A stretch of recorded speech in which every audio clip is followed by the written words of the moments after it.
syndicat départemental d'énergie d'Ille-et-Vilaine est une structure intercommunale qui regroupe l'ensemble des communes du département d'Ille-et-Vilaine. Son métier historique, c'est la gestion du réseau et de distribution d'électricité. Et depuis quelques années, le SDE 35 s'est diversifié avec la création d'une société d'économie mixte, Énergive, qui est l'outil d'investissement du syndicat dans les énergies renouvelables.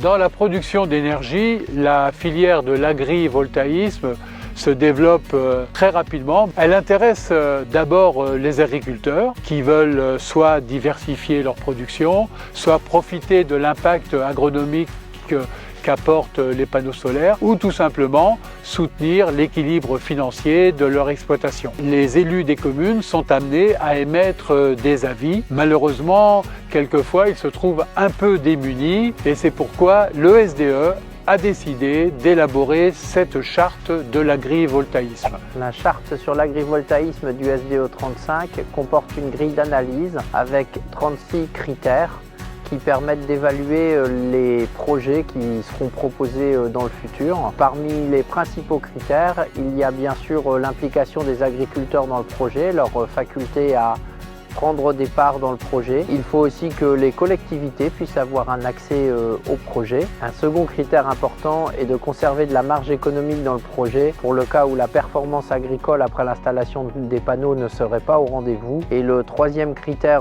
important, il convient de limiter la surface agricole utile qui soit équipée de panneaux photovoltaïques.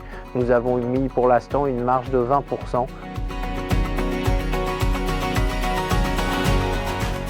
La charte a été élaborée par un groupe de travail avec une dizaine d'élus du syndicat. Nous avons organisé des rendez-vous avec toutes les parties prenantes de la filière. Nous avons aussi eu un lien étroit avec la Chambre d'agriculture. Nous avons ensuite, après avoir eu un projet de charte, réalisé une consultation avec toutes ces parties prenantes. Suite à ça, c'est une version consolidée que nous avons approuvée en comité syndical. Nous l'avons faite en 3 parties. Le positionnement général du syndicat synthétisé, une partie qui rentre plus en détail dans chaque enjeu pour creuser le sujet, et puis une grille d'analyse pour évaluer un projet en cours de développement.